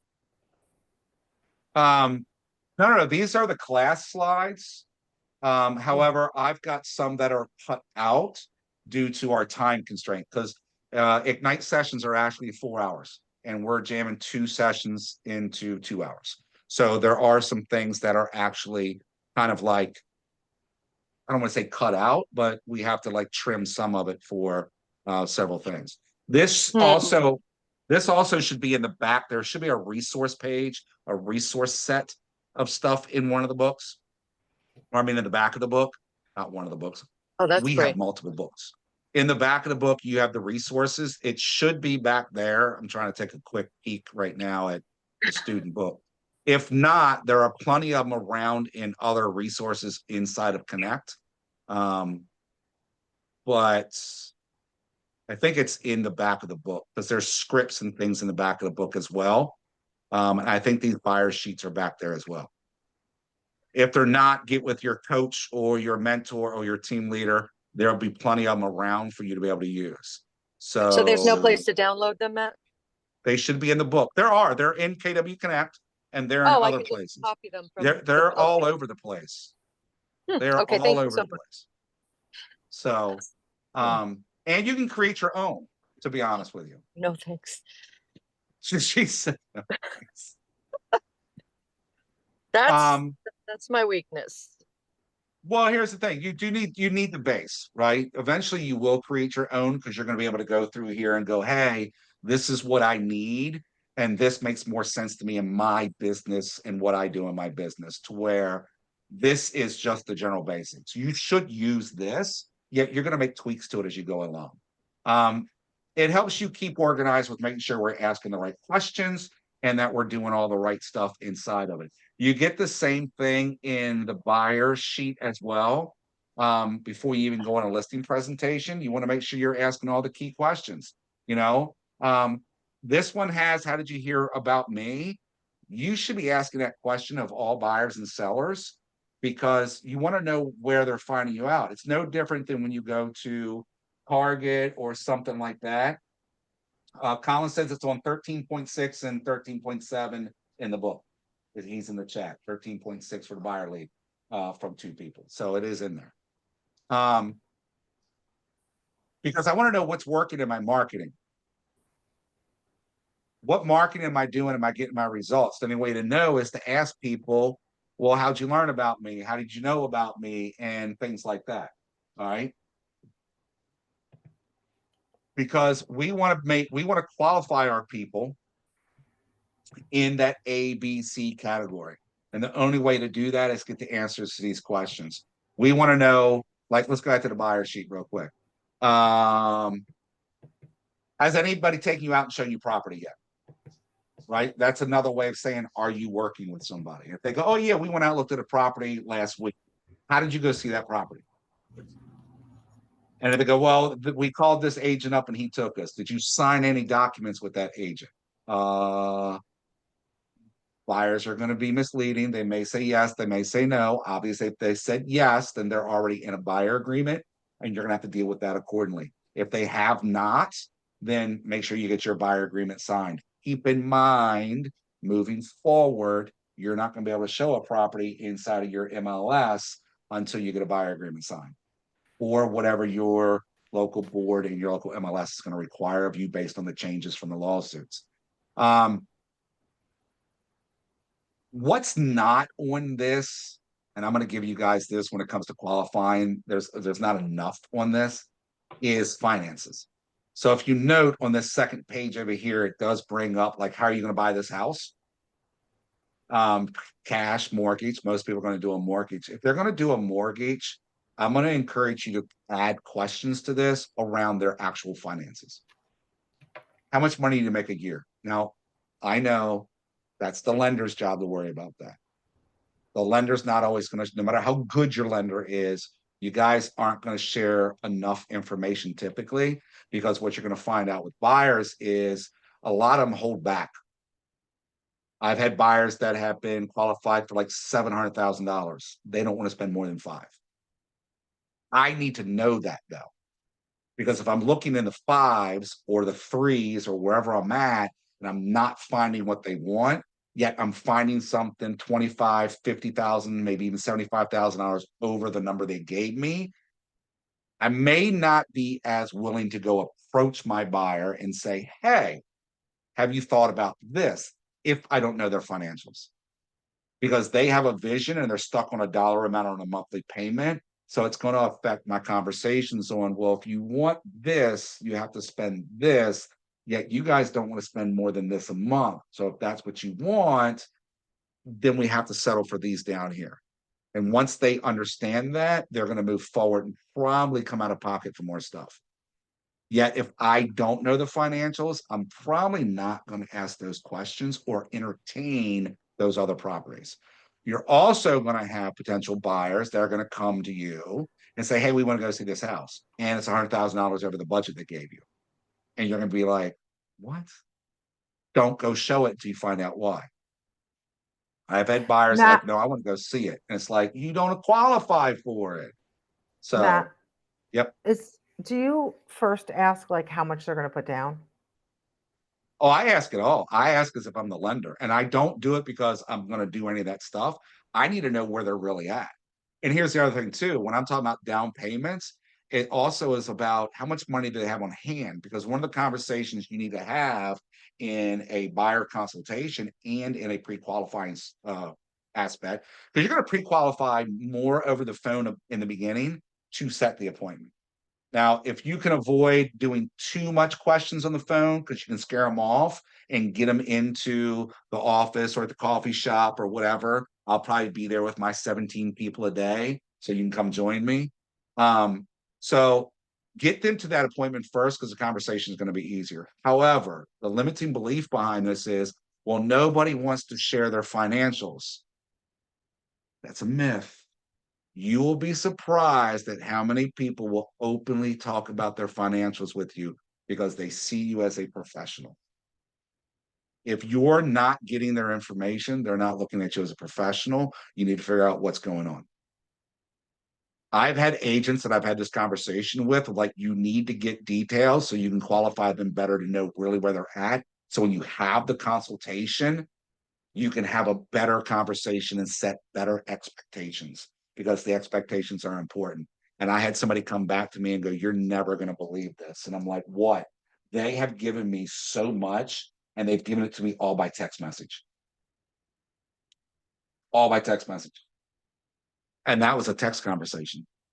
If you approach it and ask the right way, they're going to tell you what you need to know. And that's going to help them better in the long run. Leave the true financials up to the lender. Yet you still need to know the deep downs, like, well, how much money do you have on hand? And I asked this question because of this reason, not because I want to know your finances, but because I need to be able to go in the right direction. Melina. Well, when I do a buyer consultation, part of my information session is making sure that they understand that they need to have a pre-approval letter, because I tell them, well, if, you're thinking, let's say 400,000, and your lender, you've gone to a lender and the lender says you can afford 500, we don't want to limit the houses that you can see because you can afford more. So I do it from that perspective instead of, oh, you can't afford 500,000, so we're not going to look at 500,000. Correct. And again, I'm just giving you the general aspect, and you're right on point. It's how we have that conversation. Yet if we're not having that conversation in our qualifying questionnaires and in our consultations, whether it's a listing appointment or a buyer appointment, we're not doing our job with them. These questions, and Lori, this is kind of why I went back and said make your own, because there's so much stuff that we should be gathering that we're not gathering. This is just a simple look at this questionnaire, pre-listing questionnaire. There's 11 things on here. There's 100 things I'm going to ask, right? Such as, I think, Kevin, you kind of mentioned it, or somebody mentioned it earlier, like if there's more than one person, you have to know that I might be talking to Kevin, yet do I know that Kevin's married and that the wife's on the deed? Because if I don't know that, then I'm not doing something right. Because if I go sign a listing agreement with Kevin, guess what? We're all in trouble because the wife's going to find out and she's going to be mad. Maybe, maybe not. I don't know. Maybe Kevin went in with a brother or a cousin or something and bought an investment property. Everybody on the deed needs to be involved in the transaction. So these are simple questions that you can go a lot deeper with. Jalen. So Matt, you said some, like people have a certain amount of mortgage payment they want to have for, Correct. do you use like a mortgage calculator when you're with them? Okay, so I have a math formula. I'm not going to share it with you, but I have a math formula. I can do my calculator real quick to figure that out. However, open up your app, open up your agent website, go to a property and scroll down. Yeah. Because inside of those is a mortgage calculator on the listings. Yeah. And it's adjustable. So if they want a certain dollar amount, scroll that dollar amount down. Yeah. Right. And it will show them how much money they got to bring to the table for something. So even if they say, like, look, I want $450,000 house and I don't want to spend any more than $2,500 a month. Okay, you could have done that a long time ago. You're not doing it today. Right. I don't get deep into that. I go, well, you need to talk to the lender about how you can make that work.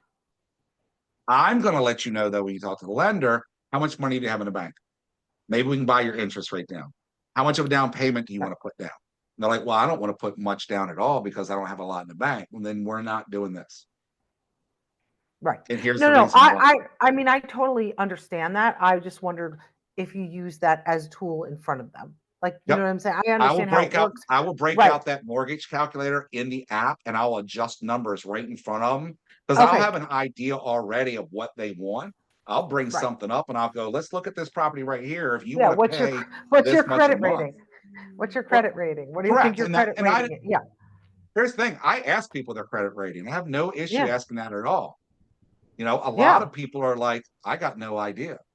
Well, we need to know that. Now, the lender's going to find out. I don't need to know it. The lender needs to know it. I just want you to know you need to know it. So it's kind of like meeting with your lenders is what I would tell you to do for buyers and having a consultation with your lender saying, what can I do to make the conversation with you better?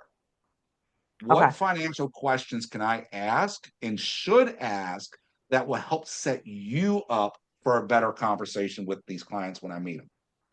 Does that make sense? Right, because you don't want it to fall apart there. Correct. And then on the sell side, there's not a lender involved per se, unless they're buying. And in that aspect, now we need to know how much they qualify for so that then we can come back to the house and say, okay, well, if we sell at this price, let me do my net sheet and say, you're going to net this much money. Now that's more in your consultations, not so much in the pre-qualification here.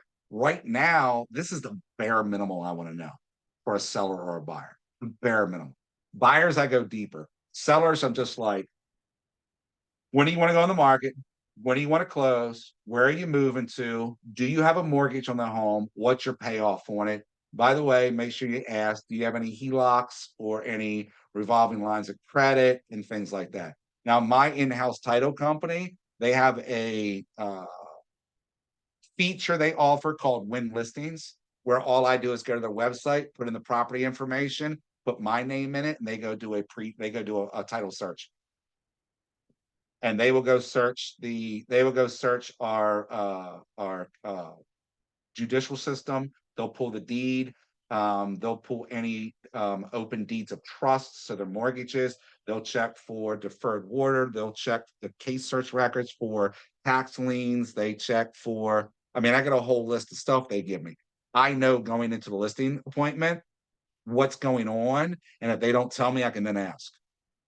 So that's more of a detailed thing. If this is just like, hey, I'm thinking about selling my house, then it's like, well, let me ask you a couple questions. You should have this on standby or have it memorized in, where are you moving to? What's motivating you to get there? How soon do you want to be there?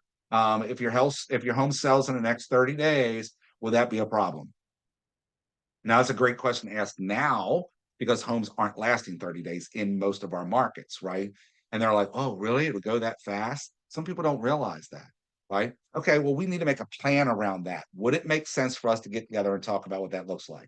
Because evidently you don't have the where you're going part figured out, right? How much do you want to list your home for? Now, I don't like that question. I change it and say, so what do you find your home's value to be? Where are you at on this? And I want to ask that question because I need to know where their mindset is, because I need to know that they're sitting at a $500,000 house and I'm coming in going, you're really around 425. So I got to be able to prep for that conversation. So if I can get their mindset up front, and that's pretty much all your qualifications are, right? Where are you at? What do you want to do? Where are you going to go? What's that going to look like? And then this helps you from the phone call to set the appointment, whether it's the buyer or the seller, because now you're going to be able to go in there and say, well, wouldn't it make sense to make a plan around this? Remember what I said earlier? Have you seen any properties with the buyer? And they go, well, I've gone out and looked at a couple. How have you viewed them? Well, I've gone to open houses. Okay, what's caused you to meet with me today? I got tired of telling my story to everybody. Like everybody keeps asking me and I'm tired of saying it, right? Or they're like, well, I don't know. Then I'd bring up that talk track I used earlier about, you tired of telling your story to everybody? Sign my buyer agreement and I will work with you only and just you. Right. All right. That was a crash course. We're up on time. We went a little long on relationships, which I think is really important. So I apologize for maybe not getting that where we needed it to be 100%. Questions on pre-qualification. That was really kind of a nutshell on it. This is one of the simpler ones to talk about, which is why it's thrown in here as well. It's more about your relationship building. The pre-qualifications are also going to come from your relationships. As you meet people and do your 19 to connect and all that stuff like that, you're going to be asking these questions. You're going to be asking things like, well, what's making you think about selling? What's making you think about buying? What's stopping you from buying? Right? Things like that. All right. You may do this one as well if you wish. I know you guys just did the other one, and I know we crashed course session 13, and you could probably sit there and go, that wasn't long enough. I want more. You do not have to do it. You are free to do it if you wish. I always appreciate them. Keep in mind that we are crashing, we're jamming a lot of content for you guys. And I think in my scenario here, the relationship side of this is more important than the pre-qualification. And the pre-qualification fits into your relationship building. So, questions, thoughts, ahas, takeaways, feedback. Give me your best shot. And Tara, I saw your thing about chats, GPT. I will go in here and try and find that for you here in just a second. Yeah, I mean, it wasn't necessarily for me, but I could tell some people this was like brand new to them. So I thought, you've already done it. So if you just copied and pasted it for them, that would make their life so much easier.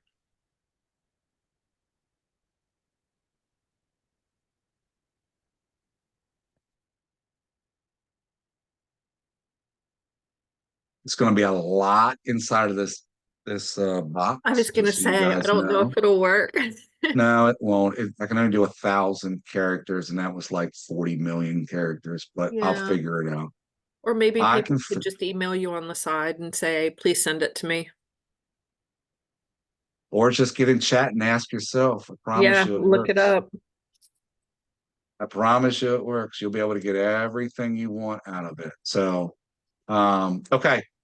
Any other comments, questions, takeaways? I was going to try and do that for you because that was a good thought process, but.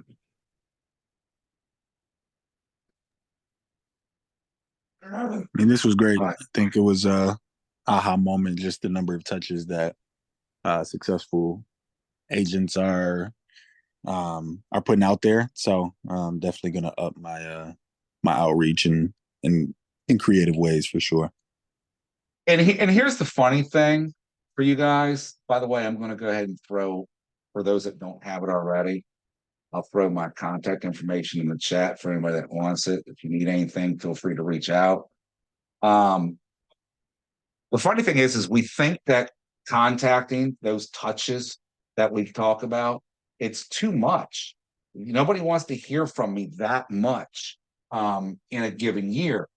It's more about what touches you're giving them. So how many, what did you do? How did you do it type situation, right?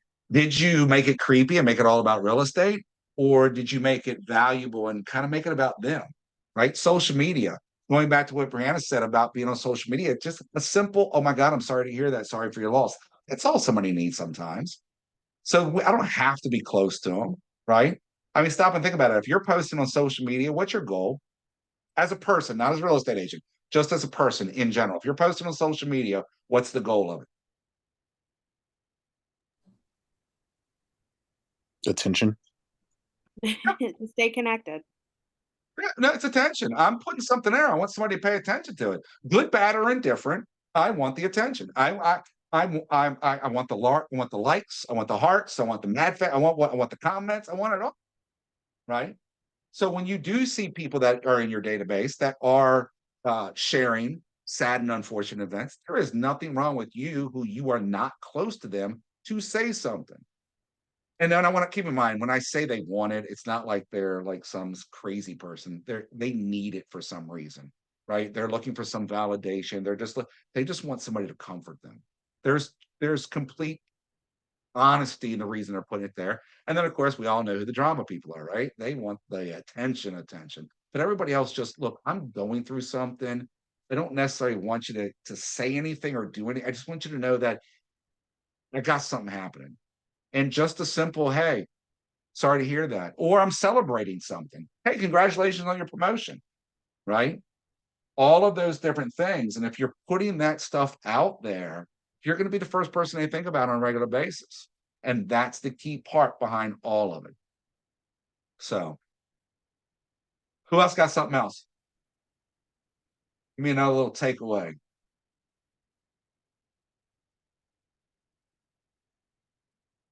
Nothing? You guys are done with me? Okay, that's fine. I got you. I'm not coming back. Don't be looking for me the rest of this. I was gonna say it was good that you went over the 2 questionnaires and talked through that and what you can add to it and just making it more conversational, because I would be like you and be asking them everything, and I just want to make sure that's okay. Yeah, it's every bit of it's okay, right? You're going to learn there's limitations. And keep in mind, there's limitations per person, right? I might ask 85 to 90% of my people are going to give me everything and anything I want. Others are going to be a little bit like, should I tell you this? Yeah. If I've got that standoffishness, I need to be ready for that. And I need to be ready to say, hey, look, my job is to service you, right? The only way I can do that is to know everything that I need to know. And the reason I need to know these things are this. Look, you have out-of-pocket expenses. I need to know you have the cash in your pocket. Right? Now, keep in mind, I'm saying it here. I'm not saying it probably the way. Well, okay, no, I'd probably say that to somebody that way. Yet, you got to remember, you got to be you and take what this is and make it about you. So, okay. Ladies and gentlemen, I appreciate you for this evening. This was a great time. I'm glad that I was able to jump in and help out. I appreciate that. Thank you very much. I will see you guys at some point, I'm sure. I don't have any other classes that I'm scheduled to do. Of course, that doesn't mean that I won't be making guest appearances from time to time. I do open the rooms. So, I might stick around one night and just like be a ghost or something like that and see what happens. So be on the lookout for me because you never know. And if you need anything, like I said, my information's there. Reach out at any time. I'll be more than happy to help you guys out. Okay. Thanks, Matt. Thank you guys. Have a great night. Have a great rest of your Thanks, week. Matt. And I will see Thank you you. soon. Ghost All right, in the bye. machine. See you for coffee. You're buying. For 13 people. Yeah, exactly. Bye. Bye, guys.